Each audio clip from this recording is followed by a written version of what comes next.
जय हिंद फ्रेंड्स। कैसे हैं आप सब? उम्मीद करते हैं आप सब बहुत अच्छे होंगे, है ना। चलिए, आज हम आपके लिए एक नई टॉपिक लेकर आए हैं, है ना। उसका नाम है कोशिका, है ना, यानी सेल। आज हम आपके लिए एक नई टॉपिक लेकर आए हैं। क्या नाम है? तो सेल नाम है ना। सेल, आज एक नई टॉपिक हम आपके लिए लेकर आए हैं, ठीक है। उसके बारे में जानेंगे। याद रखना, सेल इंग्लिश में, है ना, सेल बोल कहते हैं, और हिंदी में क्या बोला जाता है? कोशिका कहा जाता है ना। इसका टेक्निकल नाम साइटो होता है।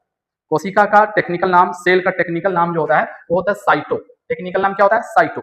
इसलिए इसके अध्ययन को साइटोलॉजी कहा जाता है ना। कोशिका के अध्ययन को, मतलब cell, study of cell, this is known as cytology, है ना। कोशिका के अध्ययन को क्या कहते हैं? साइटोलॉजी कहा जाता है ना। क्यों? क्योंकि इसका टेक्निकल नाम साइटो होता है ना। चलिए, बहुत से बच्चे या बहुत से स्टूडेंट ऐसे कहते हैं कि ये कोशिका एक प्रकार का अंग है। नहीं, ये बिल्कुल गलत है। कोशिका अंग नहीं है, कोशिका एक प्रकार की इकाई है ना, यूनिट है, अंग नहीं है। अंग नहीं बोल सकते उसको, ओके, ठीक है। चलिए, इसके खोजकर्ता के बारे में बात करते हैं। इनके खोजकर्ता कौन है? ये, है ना, कोशिका के खोजकर्ता जो है वो रॉबर्ट हुक है। रॉबर्ट हुक है, जिन्होंने 1665 में, है ना, 1665 में कोशिका की खोज की थी। लेकिन इन्होंने जो खोज की थी वो मृत कोशिका की, यानी मरे हुए कोशिका की खोज की थी, है ना।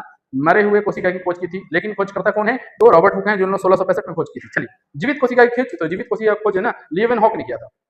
किसने किया था? लीवेनहॉक। लीवेनहॉक ने जो खोज की थी, जीवित मतलब लिविंग सेल की खोज की थी, है ना। लेकिन सबसे पहले खोज किसने की थी? तो रॉबर्ट हुक। चाहे वो मरे हुए की करें या जीवित की करें, सबसे पहले जो खोज करता है वो रॉबर्ट हुक है, जो 1665 में खोज की थी। समझ में आ रहा है कि नहीं आ रहा है? चलिए, अगली बात जानेंगे कि कोशिका सिद्धांत किसने दिया, है ना। तो दो लोग थे, जैसे स्लाइडेन और स्वैन।